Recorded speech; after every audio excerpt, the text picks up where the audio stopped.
Audio Jungle.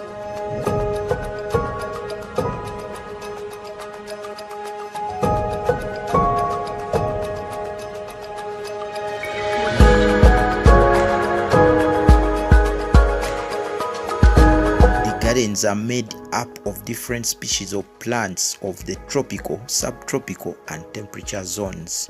It has a variety of plants and flowers, with many more regenerating over the years.